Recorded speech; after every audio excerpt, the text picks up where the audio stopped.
Hello, good evening to all of you, and welcome to Unacademy. Welcome to another chapter and another important session in your portion of climatology, where today we shall be dealing with the concept of solar insolation. What do we understand by temperature? And also the behavior of isotherms. In this process, we are going to touch upon many of the basic concepts as well, which eventually will help you understand the formation of winds, the movement of the wind patterns, the pressure systems that we are going to be discussing next week. So that makes this particular chapter very, very vital. You have multiple questions which have been asked from this particular area in the examination of prelims. Now, for the portions that we have covered till now, it is required for you to assess and analyze and revise those portions, and what better way than to do it with the help of MCQs. So tomorrow we are going to have an MCQ discussion, a special class, a free session for everyone. For MCQ discussion will be held tomorrow at 7 p.m. It will be held on the app. You can basically join this using the code or using this QR code. You can actually join the session, enroll for the session, attempt for the MCQs, and assess for yourself what your learning has been and what the overall outcome has been. So, see you tomorrow at 7 p.m., same time, but not on YouTube, on the app. Now, having said that, we start with the first topic of this chapter, and that is the case of the solar radiation, heat balance, and temperature. Now, you see, the sun is the ever heating force or the main source of energy when it comes to planet Earth. It is the solar energy, after all, which makes life possible on planet Earth. With the help of heat that it provides, it can drive the movement of winds, it can drive the weather patterns, it can drive evaporative conditions, and so on and so forth. Now, it is important for us to understand how this solar radiation does vary. Where does it vary? Is it consistent across the planet Earth? The answer is no. So, this solar energy which is received across the planet Earth is received in different proportion. For example, a country like India, if you can take a look at the background image, a country like India will always receive greater amount of solar energy as compared to, let's suppose, a region like Siberia. That is one of the reasons why India will always experience a higher temperature as compared to northern Russia. Now, this solar radiation or the solar energy which is received, this is something which is known as solar insolation. Now, what do we mean by insolation? So it is the amount of solar energy received per unit area on a horizontal surface of the planet overall. Okay. So overall, on a smaller area, the total amount of solar energy received at any given point of time. Now, this is not going to be consistent. For example, in various different continents, it is going to vary. Within the various different continents, also, it is going to vary. For example, within our country, the amount of solar energy received in a Chennai is much higher than the amount of solar energy received in Srinagar. Now, that has got a greater impact in terms of temperature, in terms of weather patterns, in terms of crops that can grow, and so on. Now, basically, how do you measure this insolation? So, the unit for measuring of solar insolation is watt per square meter. Okay. And it is measured by an instrument that is known as pyranometer. Pyranometer basically traps the solar energy and tends to measure the amount of solar energy which is received at any given point of time. Okay. Now, what are the factors on the basis of which the solar energy varies across the planet Earth? There are multiple different factors associated. So, let us understand these factors one by one. One important factor out there is the seasonal variation that you have. And that basically is because planet Earth is tilted on its axis. Planet Earth is tilted on its axis at an angle of what? At an angle of 23 and a half degrees from vertical. isn't it? So at any point of time, you will have one face of planet Earth which is exposed to solar rays, other point of planet Earth which appears to be tilted away from the solar rays. So in this condition, let's suppose in the month of November, December, January, or February, you will observe that the amount of solar energy which is received in southern hemisphere is much higher as compared to the amount of solar energy received in northern hemisphere. Why the planet is tilted?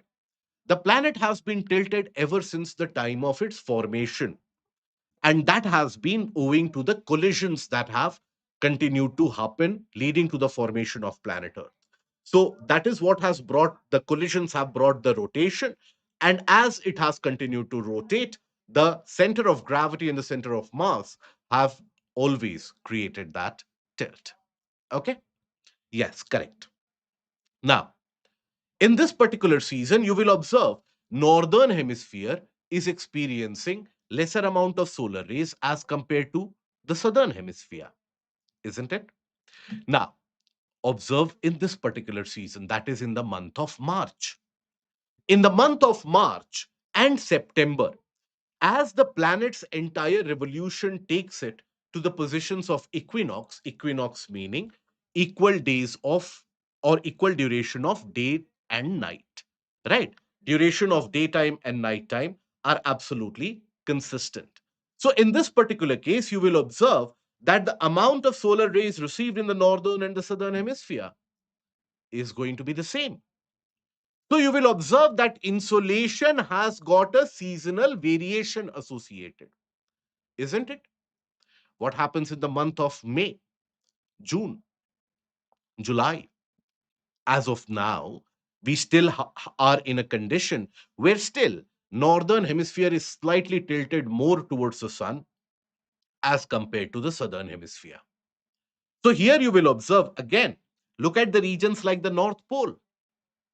North Pole is receiving the solar insolation, but South Pole, that is Antarctica, is not receiving solar insolation at all, isn't it? So, this is the seasonal variation that I want you to understand, that the solar energy is going to vary from one part of planet Earth as compared from one season to another. In the month of December, look at the region of Antarctica. Regardless of how many rotations happen, Antarctica will have continued daytime. Solar insolation will consistently be received. But look at the region of North Pole, the Arctic Circle. No sunlight at all. Insolation is zero. I hope we are able to appreciate this fact. Okay. So that is where the tilt of planet Earth and its rotation always ends up creating a seasonal variation in terms of insolation. This is clear, I hope. Now, after this, there is another factor. That is the angle at which the solar rays they fall on the surface. That also creates a variation in terms of the energy received. And that means the angle of incidence. Okay. Now, many of the times, for example, here I want you to first of all, before focusing on the animation, I want you to imagine that today's day or any normal day in your life, during the early part of the morning, the sun is out, but you don't feel that great amount of heat, isn't it? During late evening, the sun is still there, but you feel slightly cooler. During the day is when you will find that the heat level is very, very high, isn't it? So that is basically where you will find that why is it that the mornings and the evenings are cooler, whereas the daytime is hotter?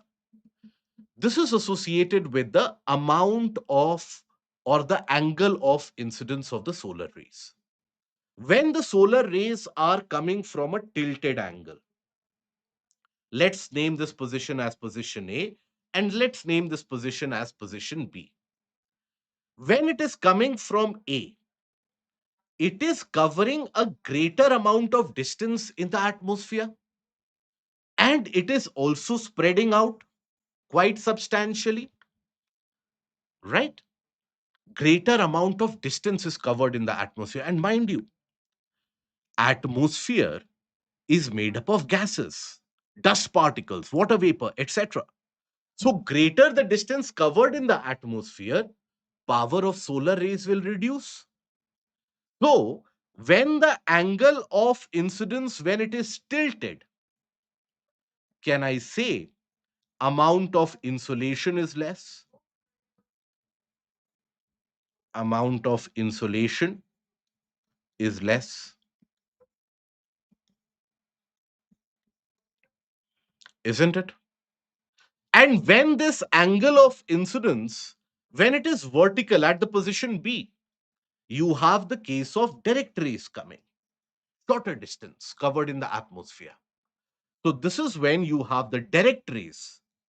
In the case of the direct rays, you will always find that insolation is higher, is higher. Yes or no? Isn't it? Now, with this basic concept, I will drag you to the past animations and we will extract something very meaningful. If you observe this first animation, right? Observe this first animation. Now, in this, insolation will be highest, let's suppose, in this region. Highest, it appears to be almost immediately facing the sun, right? Then, insolation appears to be moderate here, moderate, and insolation appears to be minimal here,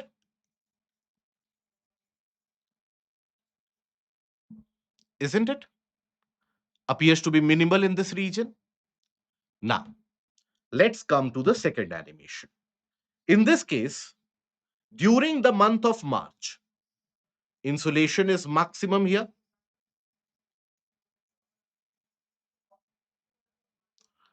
At the region of equator, right? As you go to the higher latitudes, closer to the poles, you will find that the angle of incidence is tilted. So insolation is comparatively less. But then observe here. Where are the direct rays coming? Direct rays are coming here, somewhere where India is situated. Insolation is maximum. And here you have tilted rays. Here again you have tilted rays. What does that tell us? That when you are in lower latitudes, when you are in lower latitudes, when you are in lower latitudes, insolation is always higher. And as you move closer to the poles, due to the tilt, insolation reduces. This is the reason why temperature reduces as you move from equator to the region of the poles. So that is basically the angle of incidence. So higher at the closer to equator, equator, right? Lower, closer to poles. Hence, the region closer to the poles are colder. I hope we are able to visualize this. We are able to understand this. Now, then comes the revolution of planet Earth. Now, planet Earth has been rotating around the sun for a very, very long period of time. But you see, planet Earth is not revolving around the sun in an absolute circular motion. It is actually an ellipse. What is an ellipse? Where let's suppose the sun is situated here. So there will be the condition when planet Earth is much closer to the sun. It is not as exaggerated an ellipse like this, but let's suppose somewhat like this. There will be situation when planet Earth is closer to the sun as compared to certain other seasons. For example, 4th of Jan is when the planet Earth is closest to the sun. That is a position which is known as perihelion. Perihelion. And 4th of July is when you'll find planet Earth is farthest away from the sun. That is known as aphelion. So if you observe this image, let's imagine this condition or this position to be P, this condition to be A. So this will be your position P and this will be your position A. Just to give you a reference point, when planet is closer to the sun, the distance is roughly 147 million kilometers. When the planet we say is farthest away from the sun, it is 152 million kilometers. Okay. So basically, at position P, Earth is closer to the sun by almost 5 million kilometers, isn't it? And here at A, it is farther by 5 million kilometers. So, can I say at position P, insolation will be slightly higher, slightly greater,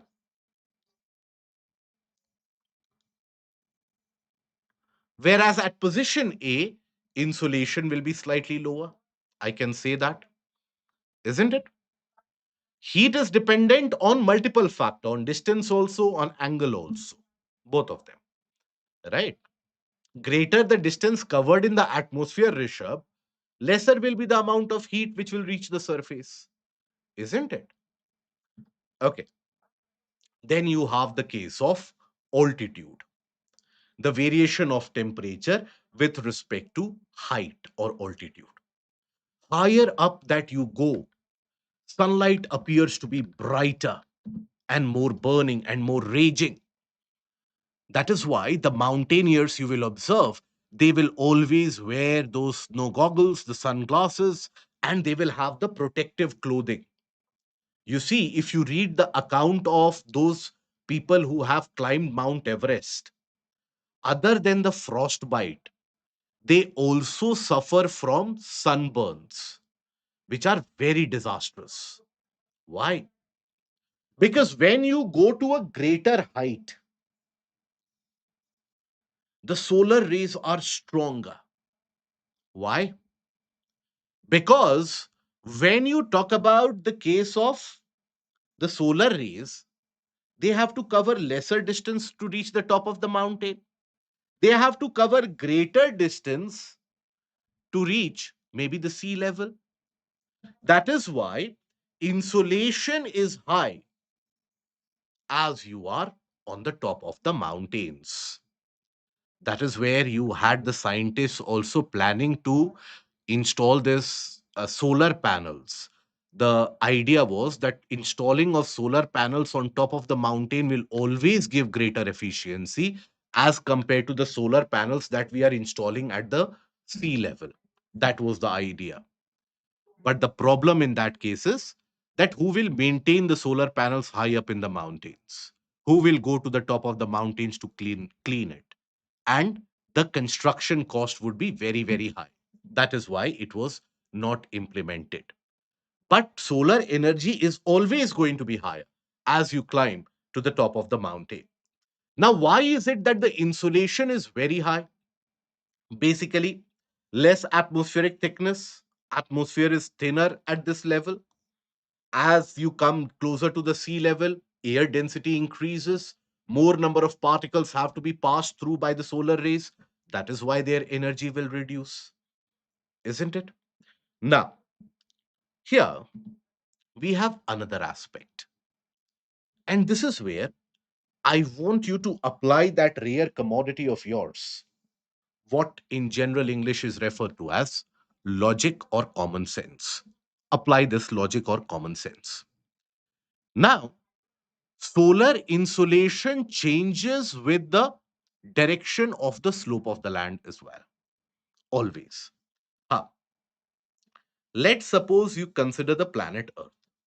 Okay. Let's suppose you consider the sun. And please hold on. Hold on and be with me for a few moments, and you will understand this.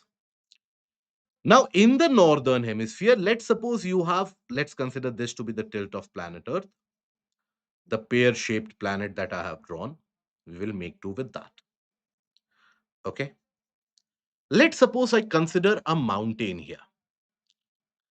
Now, this is the going to be the southern slope of the mountain, whereas this is going to be the northern slope of the mountain, isn't it? Now, when you have the solar rays, which will fall upon this region, the solar rays which will fall upon this region. Now, which will receive more direct rays? Southern slope or the northern slope? What do you think? Southern slope or the northern slope? Which will receive greater amount of solar energy? Always, it will be the southern slope because the southern slope is directly facing the sun. Whereas this northern slope will have lesser solar energy which will be received, but southern slope will always receive greater amount of solar insolation. Okay. Previous school or graduation education from Hindi medium, the way that you are writing, it appears that your English is very good, right? So in that particular case, if you are comfortable, choose English medium. Okay. Now, here, basically, when we talk about this particular factor, can I say that mountains in the northern hemisphere, in those mountains, southern slope will receive greater amount of solar rays as compared to northern slope? Can I say so? Always. Now, what is its implication? Let us understand the implication. You see, here you have a mountainous system known as Alps.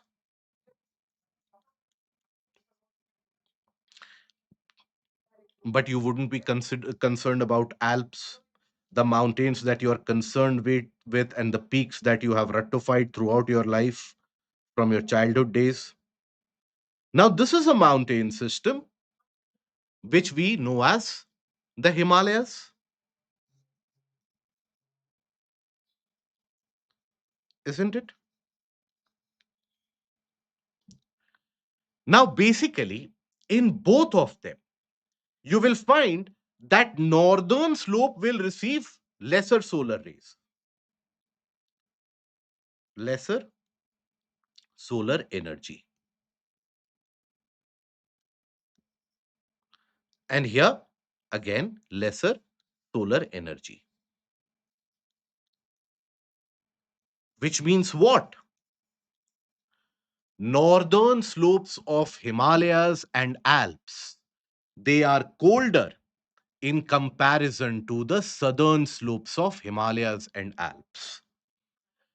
That is the case why many of the hill stations that you will find, many of the settlements that you will find to be present in the southern slope of the Himalayas, because the northern slopes will always get very, very cold.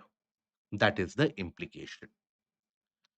With that, and the basic expectation that you have understood, let's suppose there is a mountain system here. Okay. Let's suppose there is a mountain system in this region. This also has got a northern slope, and this also has got a southern slope. in southern hemisphere. In this case, which will receive greater amount of solar insolation? Do let me know. Cold current from Russia also matters. Cold current from Russia in the case of Alps and Himalayas? Are you talking about the winds that are known as the Siberian high? That is what you're talking about? I'm not talking about that. I don't know any of those concepts. I just know this basic concept. With that, I am going ahead. Siberian high, the case of the temporary jet that is created, that is the Siberian jet. You can teach me that later on. But today, I am only going to talk about the case of the solar rays. With that solar rays, I am looking at the concept where the temperature is going to be high, where the temperature is going to be low. Okay. Now, I hope this is understood. So, now a compilation of all of them. Factors that influence the solar insolation, season, and the Earth's tilt, we have seen. Latitude, insolation decreases from equator to the poles, right? Angle of incidence, duration of sunlight, greater the duration of sunlight, greater will be the insolation.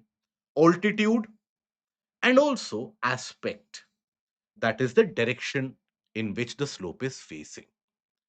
The side facing the sun will always experience greater amount of solar insolation. Okay. Now, this is the portion which has been covered here, but obviously we have covered it in greater detail. Now, remember we had discussed one thing about the case of latitude. Sociology optional, philosophy optional, we can cover later, but I want complete focus here right now. Which is the latitude which will always receive higher solar insolation? It is always going to be the lower latitude, isn't it? Closer to the equator, they will always receive greater amount of solar insolation. Closer to the poles that you go, the amount of insolation reduces. Okay.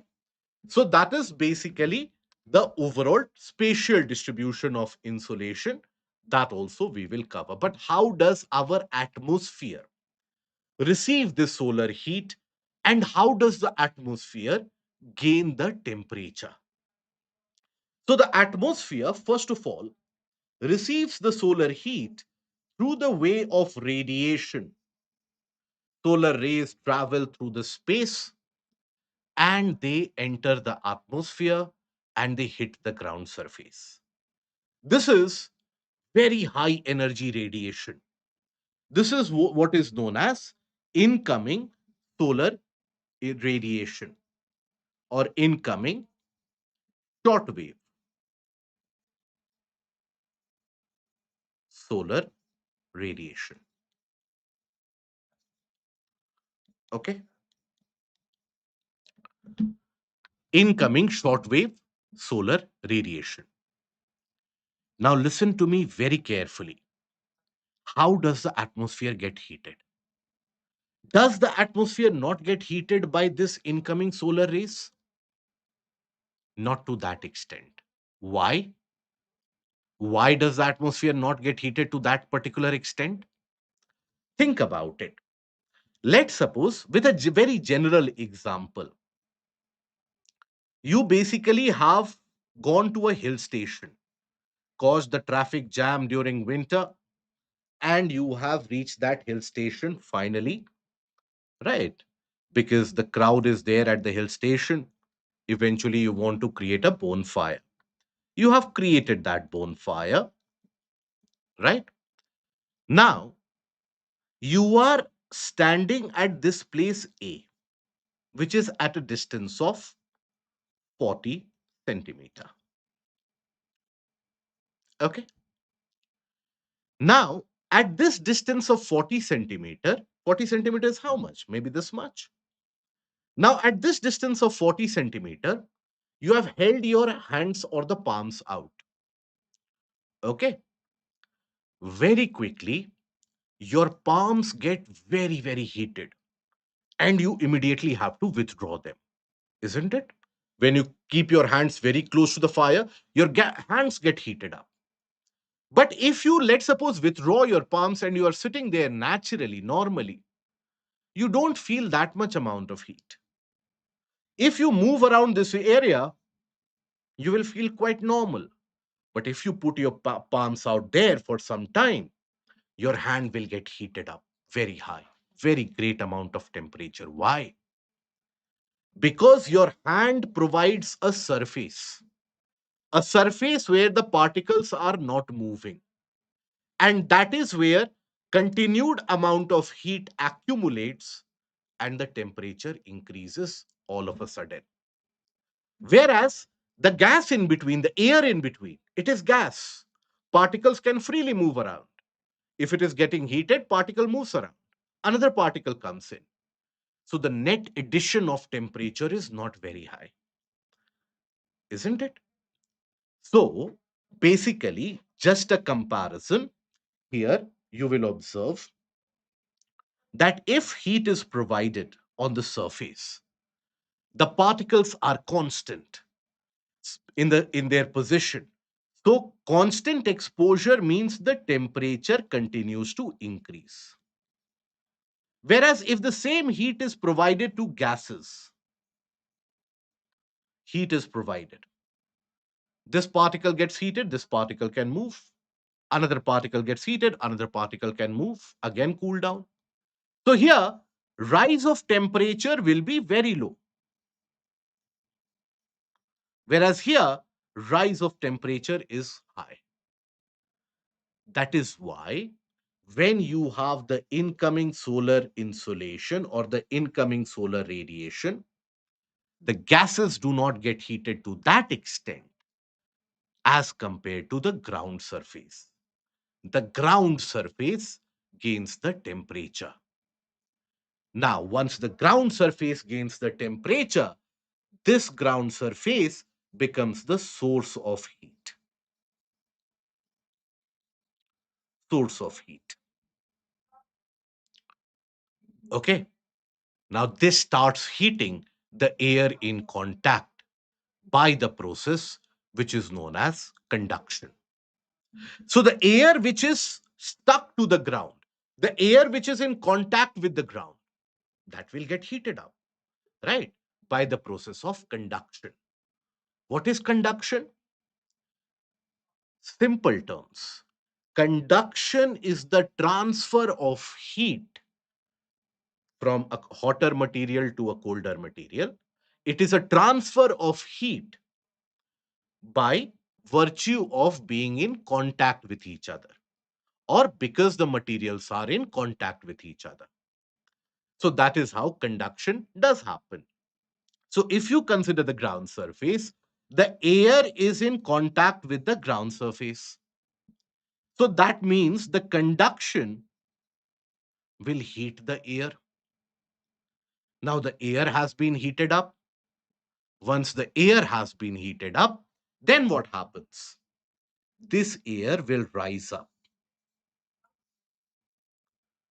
through the process of convection and it will distribute the heat throughout the atmosphere.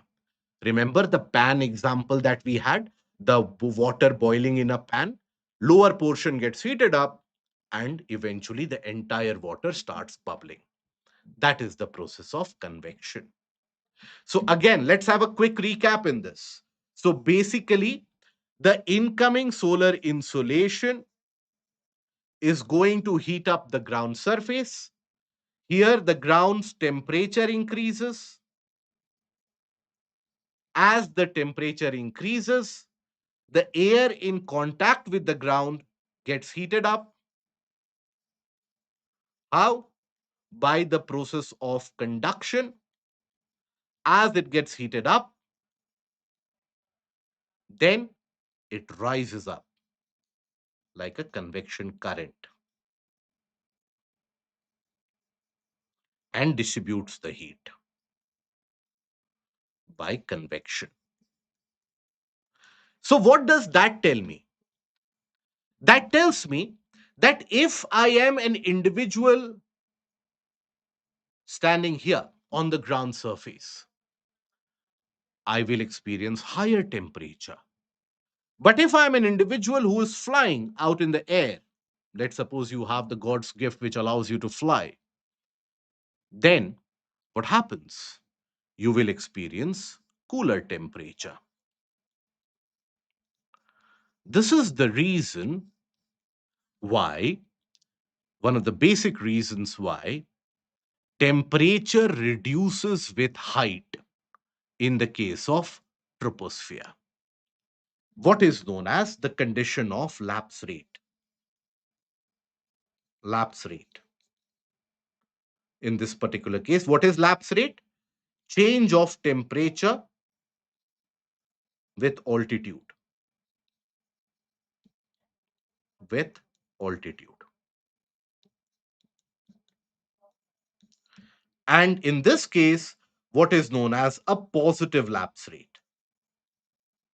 which means temperature decreases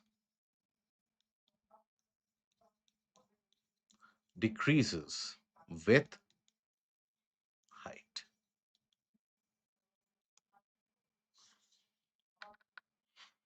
Okay?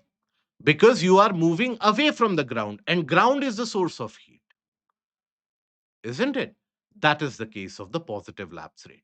Under normal circumstances, temperature drops at a rate of 6.5 degrees Celsius per kilometer. Okay, 6.5 degrees Celsius per kilometer. So let's suppose you are basically at the ground level. This is where I want the geniuses with the genes of Aryabhatta to descend upon us and enlighten us with the calculation. If the ground temperature, let's suppose, is 40 degrees Celsius, if you move up 3 kilometers into the atmosphere, what will be the temperature at the height of 3 kilometers? Let me know. 6.5. That is why I'm so proud of the mathematical prowess that we have. Very good. Okay. Calculate it. Let me know in the comment section. Now, we come across the case of heat budget of planet Earth. Now, you see, when we talk about planet Earth receives the solar insolation, high energy shortwave solar insolation, and it gets heated up. After getting heated up, it loses its heat also. The heat lost equals the heat which is received. Heat lost equals the heat which is received. That entire estimate of expenditure and incoming, that is budget. You hear about budget when? When you want to think about tax cuts, or when you have the minister offering the budget on the table at that point of time, or when you ratify your portion of polity, Article 112, if you ratify, then also you come across the case of the budgetary exercise. So, what is this budget? Budget is the account of incoming and outgoing. So, the planet maintains its own budget, the amount which comes in and the amount which goes out, that becomes equal. Now, when the amount which comes in and the amount goes out is equal, the total accounting of that is what is referred to as heat budget. What if planet Earth would lose out more amount of heat as compared to the amount that it is receiving? Let's suppose it is receiving 100 units on the surface and it is losing out only 80 units. Means what? 20 units are retained by the Earth. Now, day by day, that means this 20 unit would keep on adding up, isn't it? Day by day, the 20 units would keep on adding up, and planet Earth's temperature would keep on increasing. Because it is receiving 100 units, it is losing only 80 units in this case. So, in this particular case, if Binu, let me know if it is being understood. If incoming is greater than outgoing, can I say temperature increases over the passage of time? Can I say so? That every day temperature will keep on increasing in this particular case? Because it is receiving more heat, it is losing less.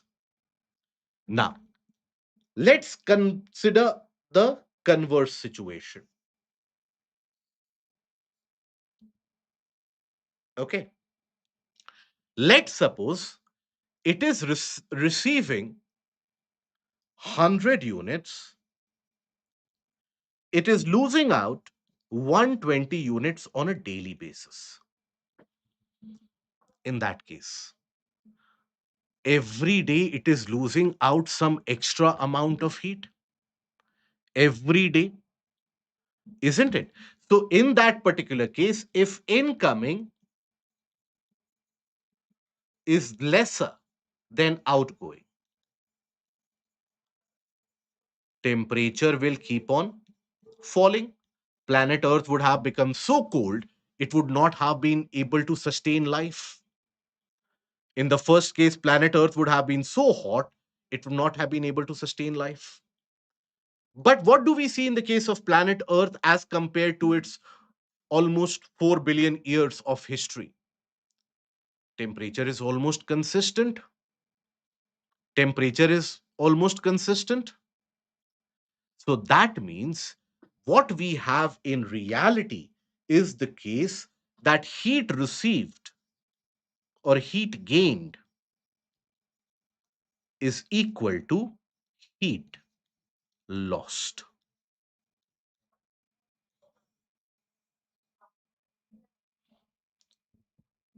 This is the perfect balance. Maintenance of that balance, that basically where is the heat gained, how is the heat gained, maintenance or ideation of how the heat is lost, that is known as heat budget of planet Earth. Clear? Now, when we talk about this heat budget, it is simply the total accounting of heat which is received on the surface and heat which is lost on the surface. Now, there is a separate heat budget of atmosphere also, something which is associated with your optional, not relevant for your GS. So, we are not going to cover here. There is something known as heat budget of surface, heat budget of atmosphere, heat budget of ocean. All of that is dealt with separately in your portion of geography. But here, NCRTs basically just deal with the heat budget of the surface. So we will restrict ourselves only to that in this case. So when you consider the incoming shortwave solar radiation, let's assume you have 100% which is incoming. 100 units are incoming. Okay. Now the incoming solar rays, they will get diverted into the atmosphere. Some of them will be scattered by the dust particles. Some of them will be trapped by the clouds. Some of them will be reflected from the top of the atmosphere itself. Isn't it? There will be a variation. So, here, what you see is the calculation.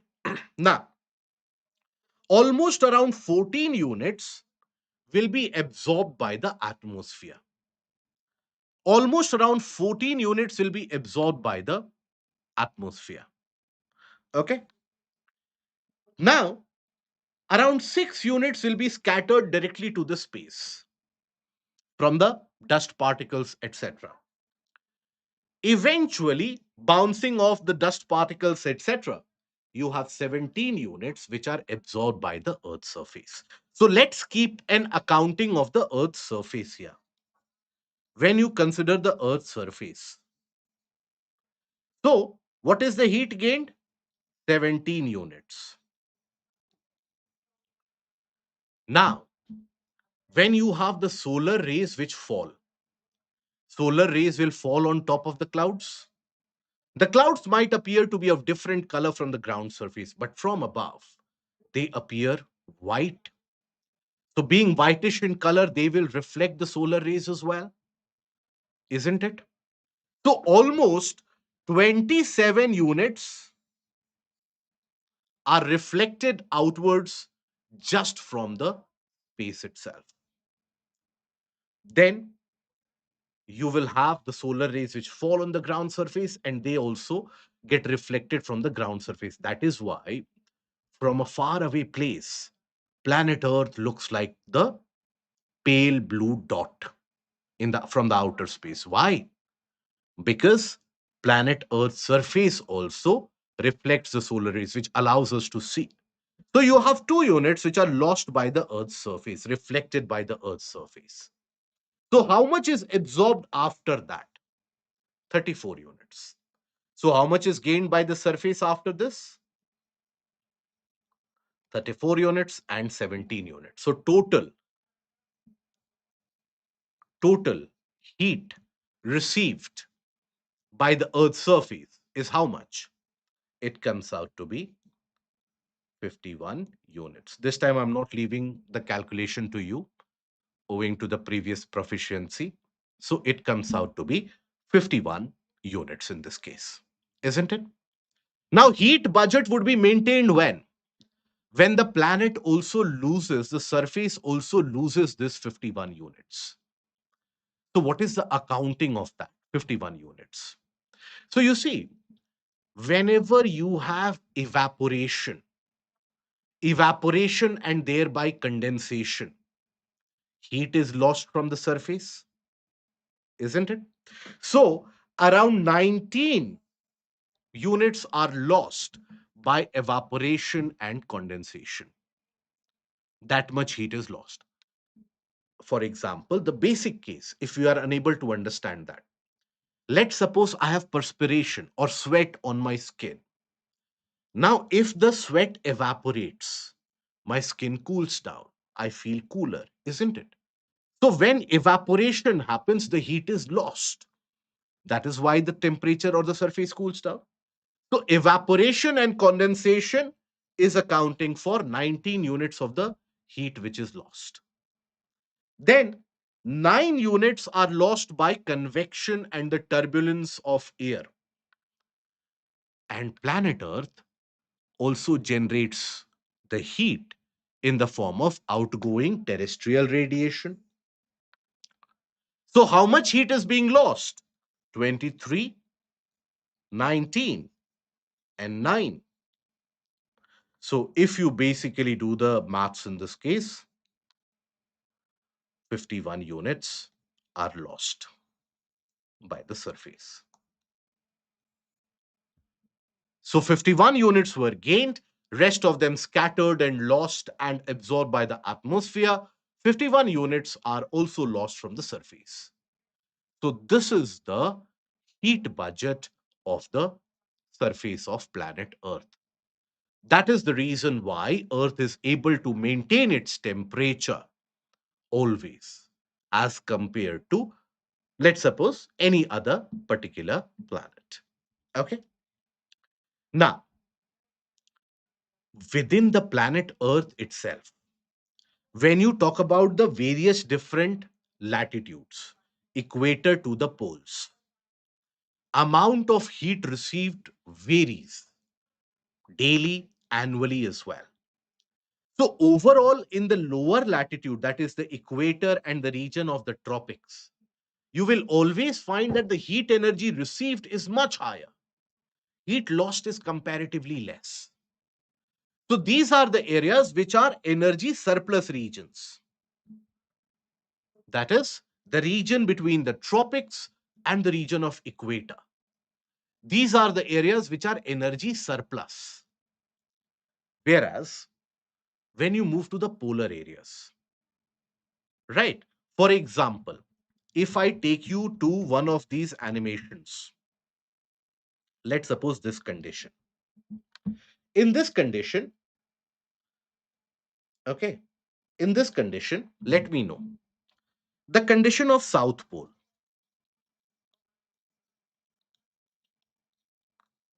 Heat received is how much? Or heat gained on a daily basis? How much is heat gained here? Can I say zero? There is no sunlight reaching the South Pole. So heat gained is zero. Heat lost, if you take a look into it, on a daily basis, some amount of heat is being lost. High, isn't it? Even when I talk about North Pole, let's suppose North Pole. Now, in the case of North Pole,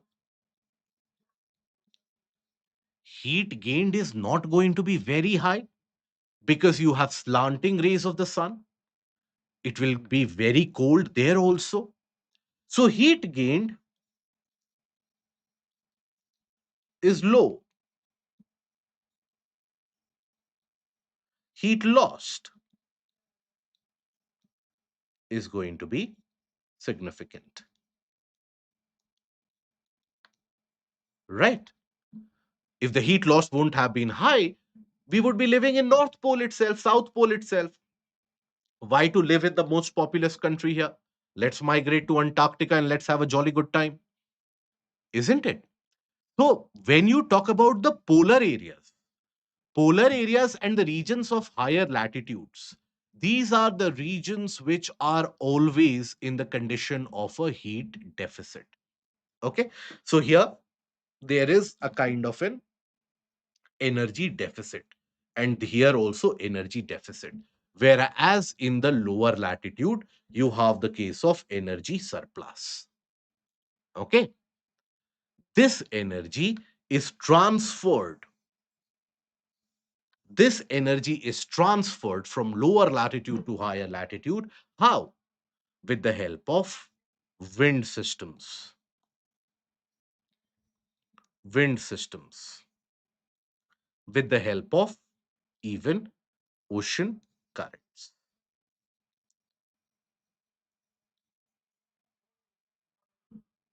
Okay, that is the basic driver of all the wind systems and all the ocean currents across the world. It is this particular image, heat surplus to heat deficit. This is the basic reason. Okay. So basically, greater amount of heat is transmitted to the lower regions. Now we come to the case of temperature. How higher latitudes emit heat. During night time, for example, Vinita, during night time. Now, let's suppose the planet Earth is, or the surface is having a temperature of -5 degrees Celsius. It will get colder. It will become -10 degrees Celsius. If it is at -20, it will get -25. Right? That whatever amount of heat is there, that also will be lost. It will keep on getting colder and colder. Understand one thing, coldness is, first of all, not a word, but coldness is not an energy form. A material gets colder when you extract the heat energy. So anything which gets colder means heat energy is extracted from it. So if the polar regions are getting colder means heat energy is being lost. That is how they lose energy, again in the form of the long wave, very weak radiation, but they lose the energy thereby. Okay. Now we come to the case of temperature. What is temperature? Solar insolation is higher with altitude. That is correct. But I hope you are not confusing altitude with latitude, Jana. Solar insolation gets higher with altitude, but solar insolation gets lower with latitude. As you move to higher latitude, the solar insolation gets lower, temperature gets lower. And also understand this, insolation does not always reflect in temperature. For example, at the height of Mount Everest, solar energy will be very high, but temperature will be very low. You know why? Because whatever heat is received, it is not retained. All that heat is immediately lost. Why? Because the air is so thin, the particles are so far away from each other that they are not able to retain the heat. That is why that becomes colder. Okay. So, first of all, I hope you are not confused between altitude and latitude. And secondly, even if insolation is high or low, does not mean that temperature will also indicate the same. Now, what is temperature? Temperature is basically the reflection of the heat energy. Now, here also, in the region of the lower latitude, when you are in lower latitude, you receive higher insolation, greater amount of solar rays for greater duration, greater amount of solar rays for greater duration. So, temperature will be high in the case of lower latitude. As you move to higher latitude, solar rays are tilted, heat energy will be less. And that is where you will find that it becomes colder and colder. So, that is basically why, if you observe the case of equatorial region, tropical region, high temperature, go to the region of the poles, very low temperature, minus 30, minus 35, minus 40 degrees Celsius. Okay. Other factor which influences the temperature is your height or the altitude. Higher that you go, temperature will reduce. That is why the top of mountains are covered under ice and snow. That is why when you go to a hill station, you feel colder. Why? Because with height, the temperature reduces. What is known as the lapse rate. Okay. So at the ground, at the sea level, whatever temperature is there, move higher up, temperature reduces. Why does it reduce, by the way? Very simple. Closer to the ground surface, you have more air particles.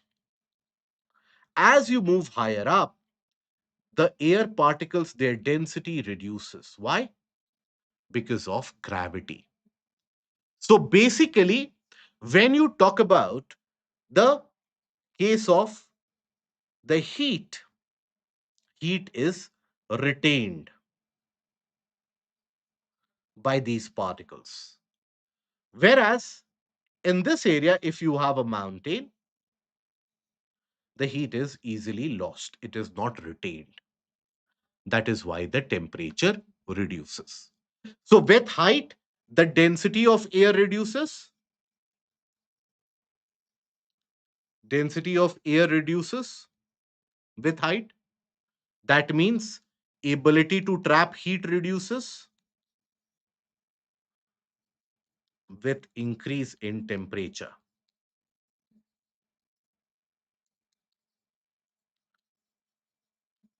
How many of us are confusing insolation and temperature? What is insolation? Insolation is the solar energy. Okay. Temperature is the overall what you experience in the thermometer. Solar energy, if it is there, does not mean that temperature will also be high. Please understand that. Solar energy, if it is received, does not mean temperature will also be high.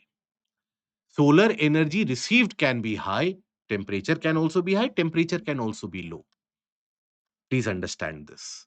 For example, simple example, let's suppose I have two people, right? I give both of them 1,000 rupees. Next day, I ask them, how much money do you have? Is it the case that both of them will have 1,000 rupees itself? No. Let's suppose one person took that 1,000 rupees, went to Connaught Place, had a good time. Next day, He comes with minus 1,000 that I have a debt, I have a loan to pay.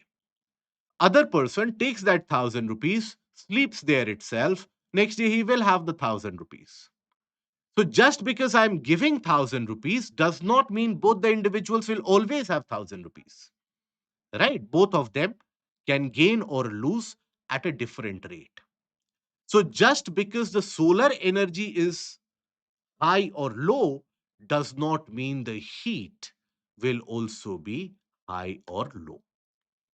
I hope this is understood. Okay. So density of air reduces. So ability to trap heat reduces. So as a consequence, temperature reduces. So at greater height, at height, let me be very clear. Insulation is high,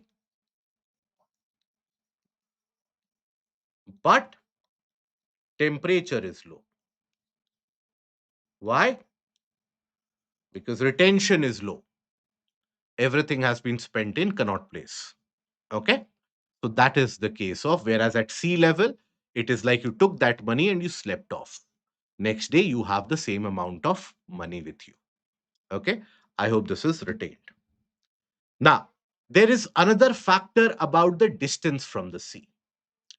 When you are closer to the sea, on a daily basis, you experience land breeze, sea breeze, etc., moderating temperature.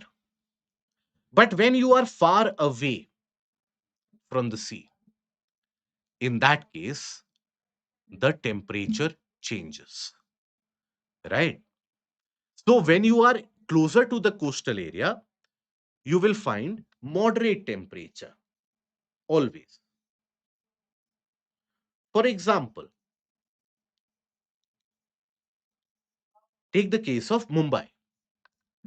Summer temperature 33 degrees Celsius. Winter temperature 25 degrees Celsius, isn't it? Now, take the case of Delhi. Summer temperature 48 degrees Celsius. Winter temperature 2 degrees Celsius.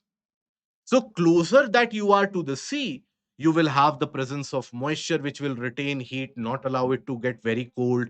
You will have the frequent land breeze and the sea breeze, which will moderate the temperature. So, distance from the sea is also another factor which will influence the temperature.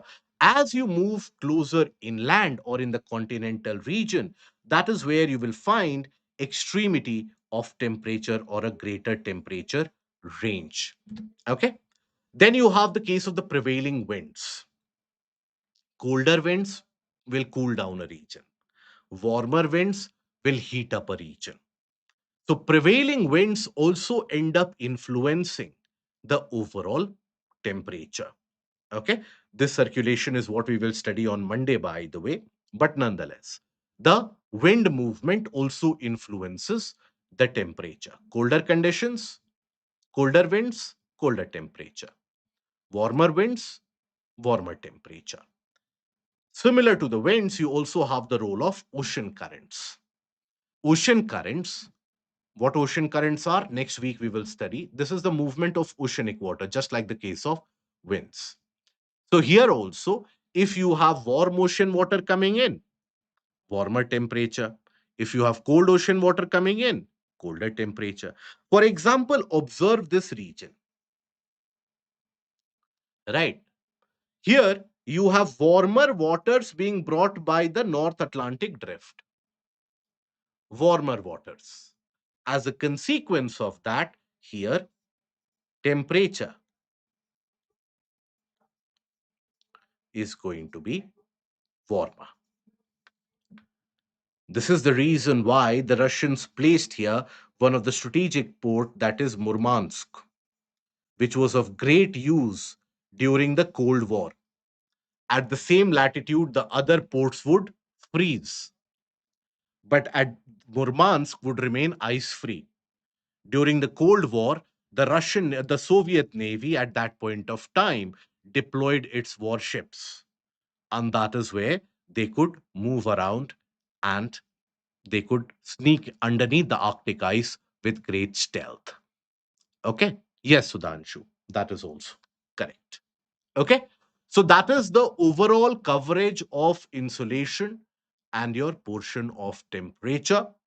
Now we are left with the case of isotherms and your portion of temperature inversion, which is given very briefly. It is like an injustice which I feel the NCERT writers were in a hurry to go somewhere, but we will cover it with more greater detail. We will cover that on Monday. Today we will restrict it up till here, and I hope the revision is done up till here. And tomorrow at 7 p.m., we meet on the app to discuss the MCQs which can be asked from this particular topic. I hope the learning is maintained. I hope the concepts are clear. Now we have almost completed 2 weeks for the entirety of the NCRT.